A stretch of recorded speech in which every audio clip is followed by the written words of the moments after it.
Hello everybody, William here from Florida in the United States, and I gotta tell you, this next one related to slang words is going to be a little edgy. All right, you know what I mean by edgy, okay? It's not bad, but it's on the cusp of being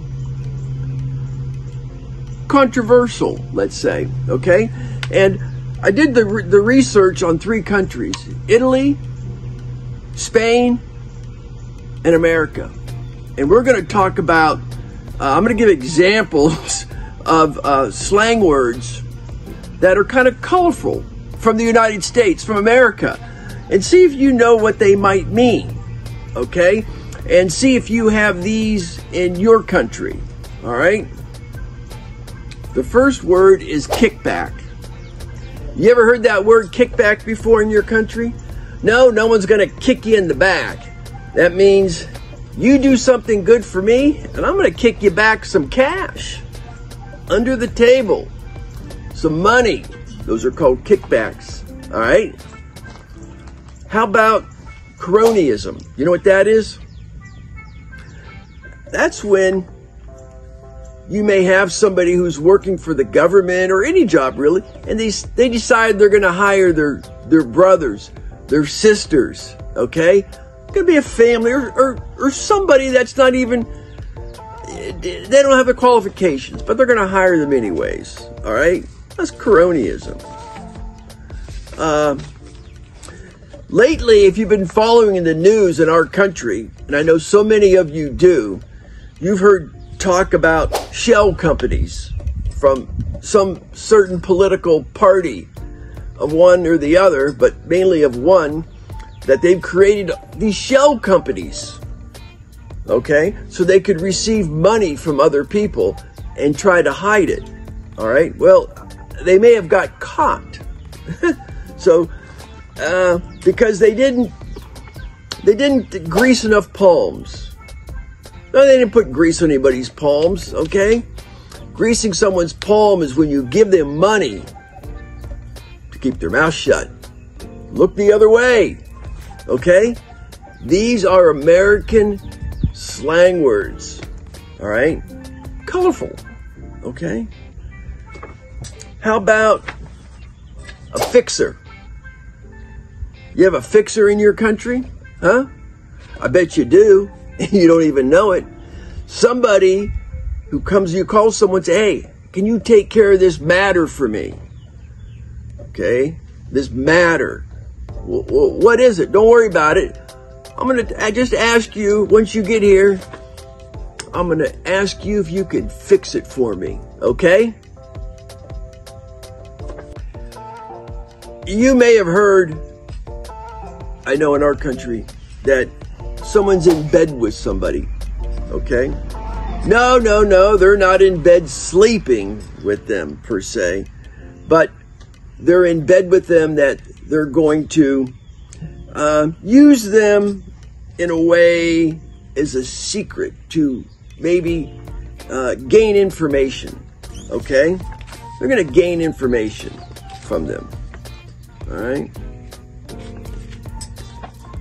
Have you ever been paid under the table? Huh? Yeah, you go underneath the dining room table and someone hands money, right? No.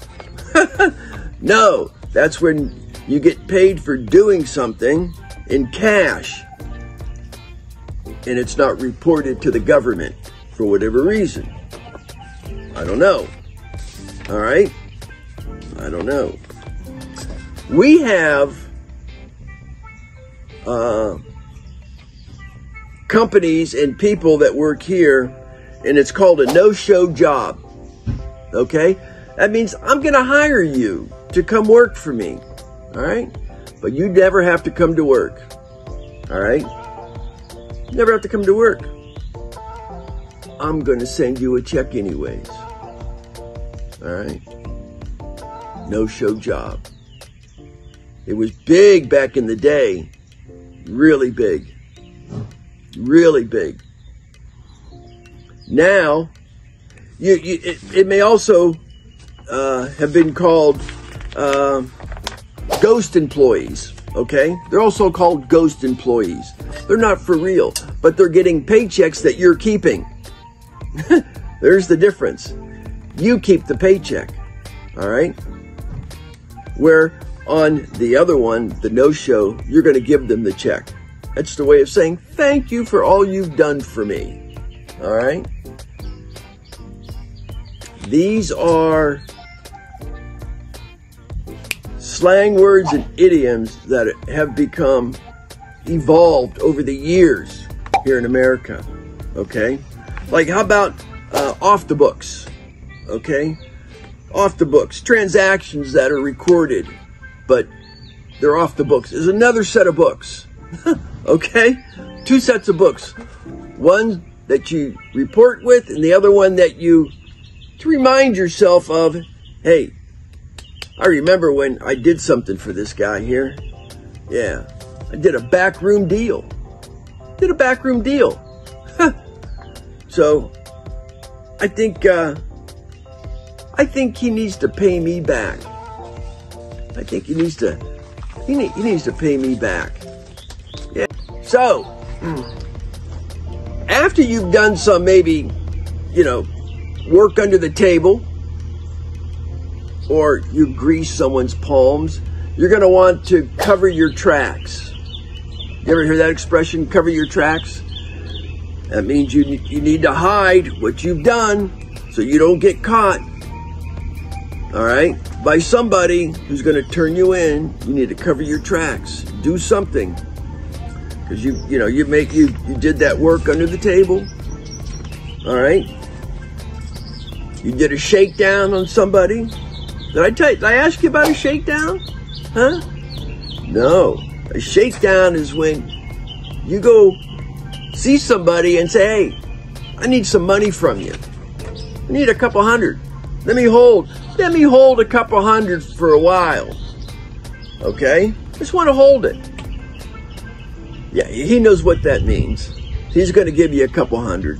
He knows he's being shaken down. Okay? He knows what it means. And he doesn't want to upset you. Okay? He doesn't want to upset you. So he's going to make sure that things go well for himself. Now, there's another fund that we haven't talked about. And you'll find this a lot. Well, I shouldn't say that. You might find this in companies. And it's called a slush fund. You ever heard of such a thing in your country? A slush fund? That's a bucket of money you may have set off to the side, that if someone does something for you that you're appreciative, you're going to reach into that slush fund and give them some cash. Off the books, of course. Okay? For both of you, it's off the books. Now remember, these are slang words. These aren't necessarily words or they're words, but it's not necessarily referring to any company or any one person. These have developed over the course of hundreds of years, and I'm just letting you know what they are in our country. How about your country? All right? Let me know, and remember to tune in to the channel English with Uncle Billy on YouTube. See you guys.